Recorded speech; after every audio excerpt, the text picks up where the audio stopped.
This is a cow.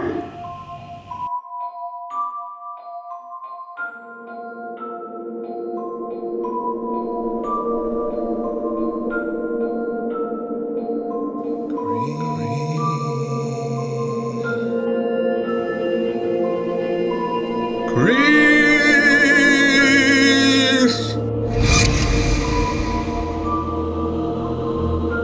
Okay, I gotta stop eating so much red meat.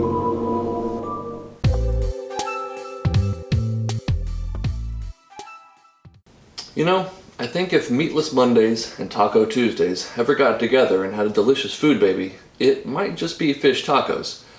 No, not technically meatless, but they don't involve any red meat, I sincerely hope. Now, if fish tacos for you call to mind a fried fish with a heavy creamy slaw on top, that's a Baja fish taco, and they're amazing. However, today we're going to be going in a little bit different direction. We're going to take some salmon, put a delicious smoky sweet honey chipotle glaze on it and bake it off. Serve it up with an avocado crema and a dill cucumber slaw. If that sounds like something worth eating, then stick around a minute. But first, we need to examine our future flaky friend. When it comes time to procure your salmon, there are a couple of schools of thought. There is, of course, farm raised, and if you care about low cost, sustainability, and ease of finding it in whatever grocery store you're shopping at, then that's the way you need to go. If you care about more robust flavors and wild caught fish that aren't maybe going to be in a pen eating little bits and pieces of other dead fish, then wild caught is the way to go there. I'm dropping a link in the description down below that will help you navigate these waters a little more clearly, I hope. But suffice it to say, I will be using the wild caught salmon. I prefer the flavor. I did have to go out of my way to get it, but that's a small price to pay for you, my loyal viewers. We will start with our slaw, as it needs some time to rest in the fridge before it's really at its best.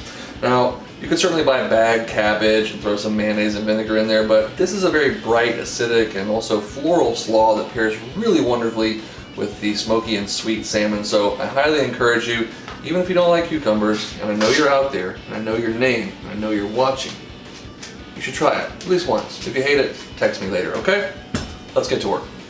Cut the core out of half a head of Napa cabbage or Savoy green, whatever kind of cabbage you want, and get those really chewy exterior leaves off the outside.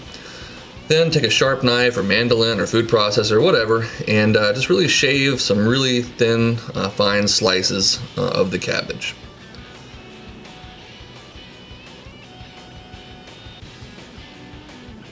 Now you want to dig through and get any really big pieces out that are just not going to get soft and tender in the marinade. Yeah, like that. Just get rid of them.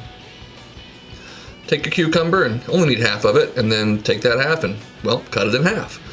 From here, we're going to go ahead and get a spoon and scrape out the seeds and the really watery stuff in the middle. You can toss that out or go put it in some water if you want to be a health nut or something like that, I guess.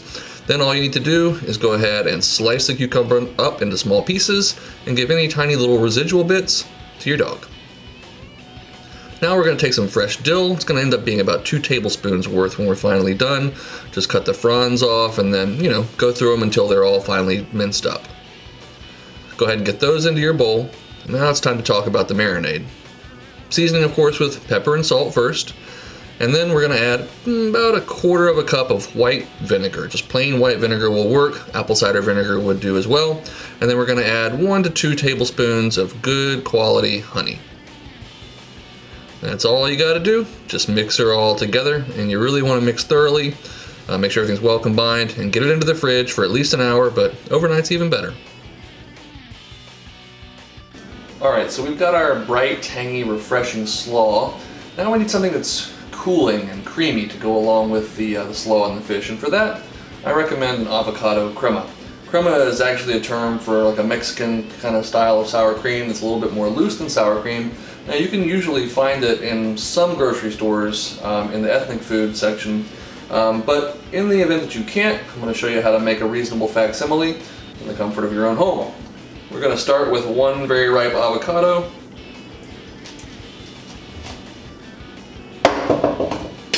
Once you've got your avocado in half and pitted, you're just going to go ahead and scoop out the flesh.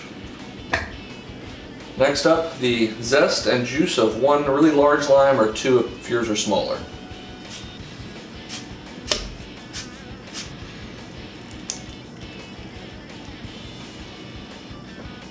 Once you've got your lime juice and your lime zest down in there, we're going to go in with about half a cup of full fat, full flavor sour cream. And next up is just a splash of milk. I would say probably about a tablespoon or so for every half cup of sour cream. Just helps to thin it out just a little bit and get that right consistency in there. Lastly, a nice fresh crack of pepper. And of course, a pinch of kosher salt. All that's left to do now is blend it up.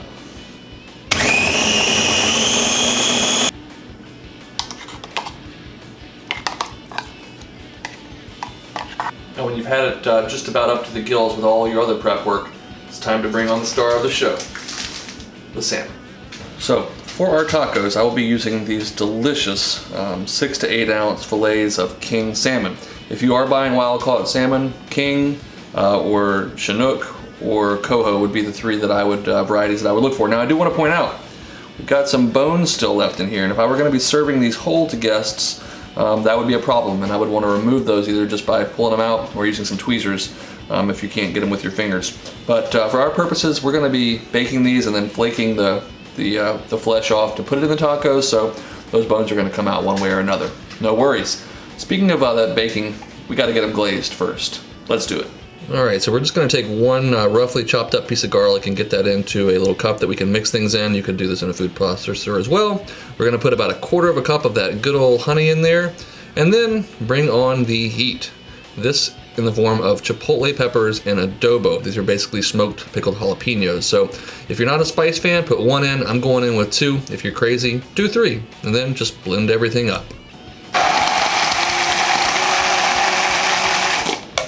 When you're ready to bake your salmon, go ahead and get it dried off and onto an aluminum foil lined baking tray. Set your oven to 425. Now I don't care how well seasoned, how non-stick, how any of that your baking trays are, put foil on there.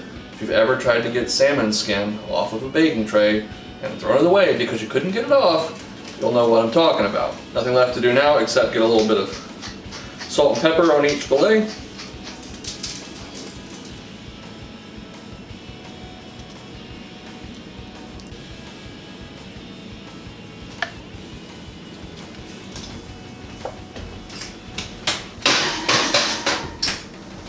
Look, I know there's a lot of you out there asking, how long do you cook your salmon? Well, for those pieces that are relatively thick, at 425, they're going to take about 15 to 17 minutes.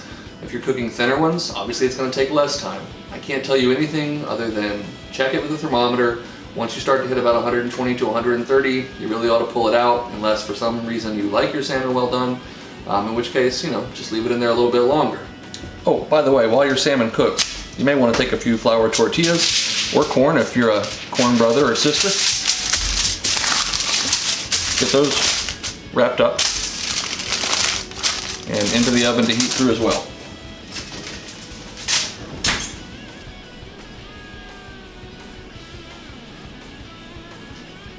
Now when it comes to plating, take one of your nice warm tortillas, put down just a little bit of our crispy dill cucumber slaw, flake off some of that salmon, just in some big chunks. And lastly, drizzle on a little bit of our avocado crema. A little fresh lime juice never hurt anyone. Let's give this a try.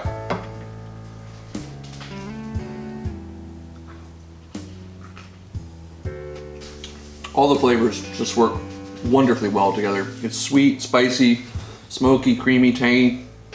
Just great combinations. Look, I know I may be swimming against the stream a little bit when it comes to putting salmon in a fish taco as opposed to, say, tilapia or cod, but I don't think the salmon would have it any other way. And once you try it, I think you'll be sold too. Hook, line, and sinker. Now look, I'm not really fishing for any compliments here, but if you've enjoyed the video or make this and enjoy it, then drop me a line down in the comments down below. If nothing else today, we've proved that great tacos definitely, most definitely, don't require beef. Which is definitely a relief to me. Crease! Oh, for the love of Pete!